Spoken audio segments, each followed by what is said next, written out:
If you could see me doing topspin with a ping pong paddle and you could see me cutting it with a ping pong paddle, why can't you do both at the same time?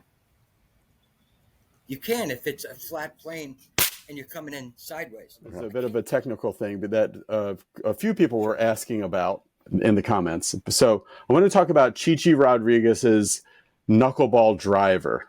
The specific, you were talking about how you actually want to feel, and you'll put it better than this, but you want to feel like a ping pong shot where you're doing a top hand, top over bottom, make it go like this, and then you want to feel, maybe not in reality, because this is what some people were bothered by. They said the ball will never topspin this way, but you would want to imagine that it would. And what does that do for it? And so talk about this shot, and then what's physically happening, and then what you feel happens. Yeah. So I don't know if you're aware of it, but I went out of my way the next morning to make a video on the tripod exactly addressing those people who said that. Let me clarify for the people who didn't see my video. First of all, I was talking about a driver, not a 6-iron, not an 8-iron, not a 4-iron. I was talking about a driver. Now, why okay with a driver? I have a few clubs right here. Watch this. Here's my driver. Here's my 5-iron. Here's my R90, my sandwich. What's the difference between these three clubs besides the loft? The shaft angle. Yes? Oh, yeah. Big difference. When I was talking, I was assuming, and I shouldn't have assumed, that the student knows that when I swing my driver back, I'm matching this shaft angle, and I'm on the flattest plane in the bag.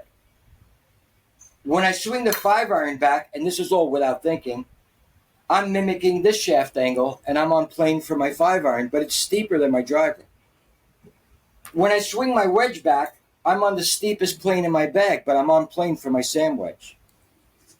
Now, although with all my clubs, I feel like I'm cutting it and putting topspin, the only one I can actually perform that miracle is the driver, because the driver has no face angle like a tennis racket, if you will. It's also on a flat plane. So with the driver, it's easy if I tee it up like my dad got Chichi to tee it 4 inches up. If I move away from it and I'm on plane, my handle naturally wants to come in first, and the club head's going to hit it in the ass more sideways than a wedge, where I'm trapping the ball more descending, correct? Sure. So if I want to hit a slice with any club in my bag, what do? Well, I think about tennis and ping pong. I would move outside in, and the ball would curve to the right a little.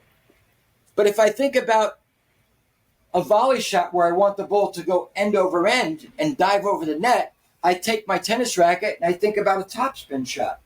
Well, I'm saying if I tee it 4 inches high, right, I aim left on my target, and I go back and I'm on plane. If I catch this ball on the upswing, right, I move it just a little bit. If I catch it on the upswing and feel like I'm cutting it, but as I'm cutting it, I'm also tumbling it, I can get the ball to move left to right and go end over end. And for those of you who said I don't believe you, I was standing there watching it being taught to Chichi, and I was watching a 140-pound guy with a size 7 shoe that I used to get out of the locker room. I was watching Chichi hit this balata ball with his persimmon down the fairway, moving left to right, and I was watching it go bang, bang, bang, and roll 50 yards. And that little guy was hitting at 275, 280, which was a big, big drive for a little guy with that kind of equipment. Now, did he play that shot all the time? If the hole would allow it, he would play it. If it was a dog leg left, like I think it was 15 or 16 at Doral, he'd work it right to left. I saw him on 9 at Doral Blue Monster with the pin in the left corner on the par 3. I saw him start it at the clubhouse and hook it in there. It looked like somebody hit it from the grandstand. It came in from the right side of the green.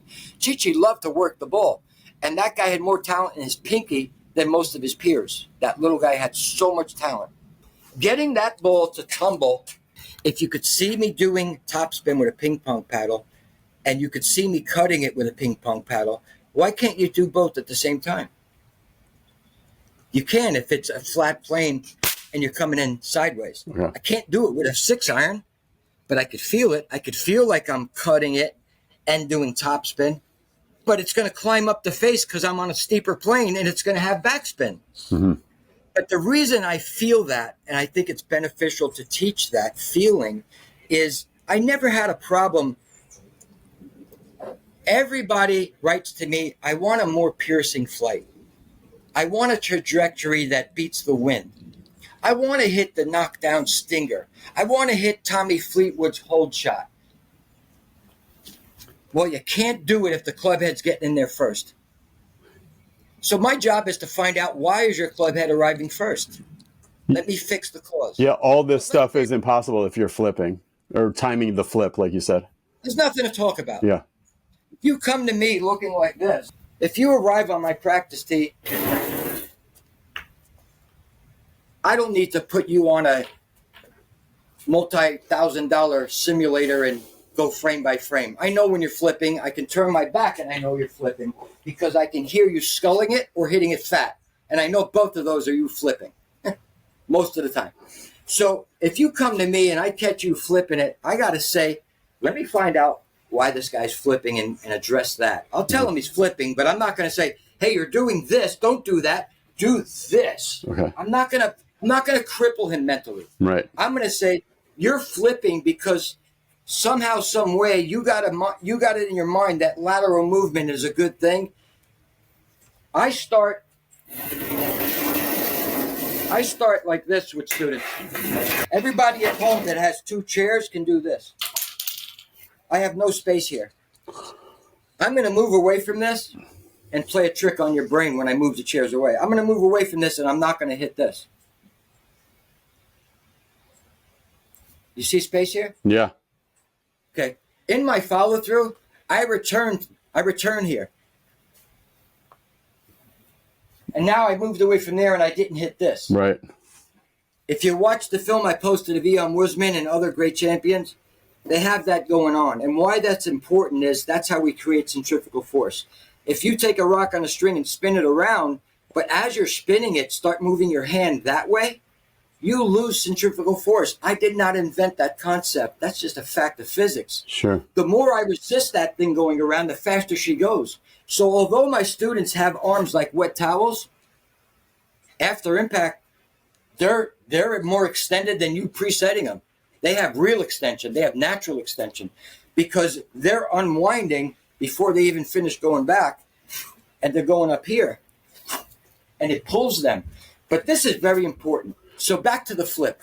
The guy or girl that's flipping was told, keep your head still. Keep your foot down. Take it back with your arms and shoulders. Turn. As soon as I see this, a lot of people are sending me videos from around the world, and I'm watching them. As soon as I see that first takeaway with this stationary and this dropping, I know what's coming. This is coming. They're either going to show me this move next, or they're going to show me this, where they're on their toes and their spine's raising up. You know what's happening? Their backswing made it so that at impact, they're in their own way. If they don't raise their spine, they're going to block it. Mm-hmm. If they raise their spine, they can somehow try to manufacture a release. The person that's sliding is either going to block it or flip it. When I teach students that this hip goes that way, and this clears the path for these to behave, they want to go from here to here in one fluid motion, and there's no time for a flip. If I gave you a chain, Brandon, a chain, and I say, throw that thing as far as you can. Forget golf. Just throw it. This will all do this. If you slide, this is going to collapse right here and hit you in the side of the head. So my chain is staying expanded because my core is continuous and fluid and not moving laterally. So this isn't really that important. But if you're going to choose this game and you took it up for fun, make it easy on yourself. Ask yourself, what do my hips do in every sport? Well, I revolve and I revolve. I had a couple last night from Turkey. They came to Clearwater. I said, here's a ball. Here's a ball. They had one in each hand. I said, throw it lefty. They went like this. Throw it righty.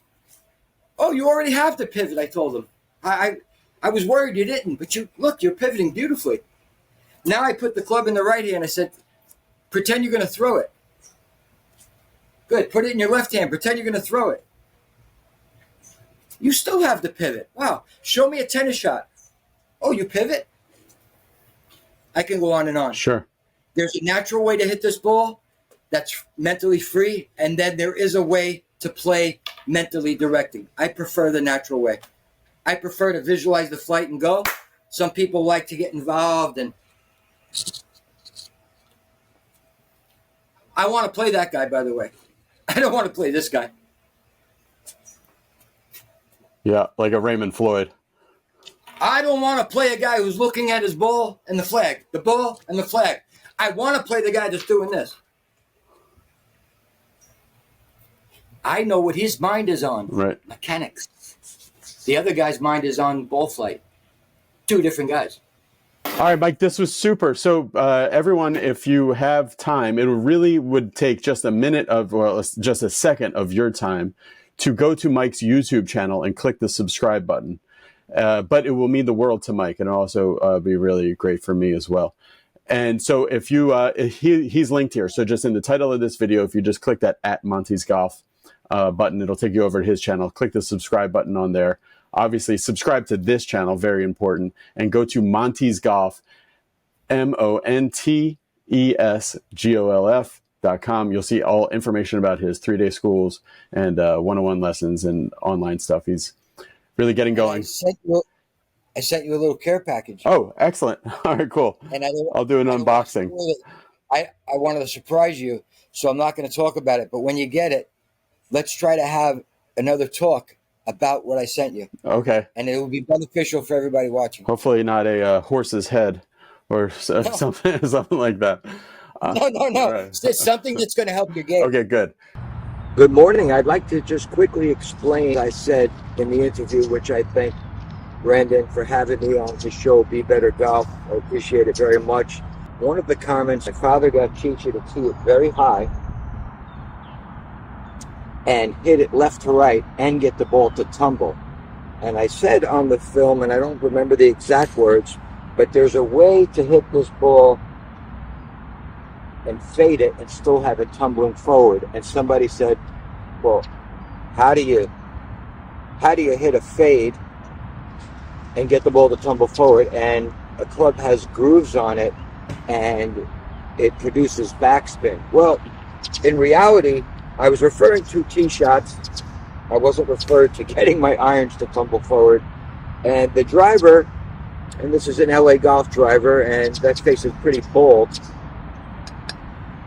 The driver has very little loft on it, much like a racket, ball racket, or a tennis racket, or a ping pong paddle.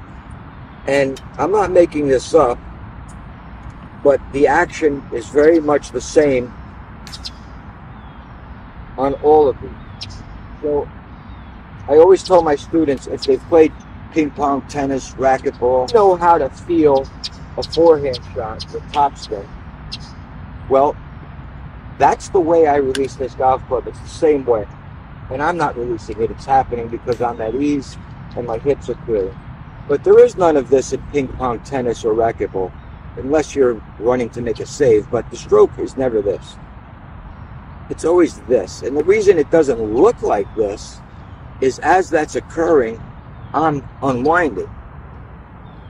I'll do it facing the camera. This stroke does feel like topspin. It's the same exact stroke. Now, if I wanted to get it to tumble and move it left to right, I simply do that a little outside in, but I'm still catching it on the upswing and still tumbling it. Here's the final.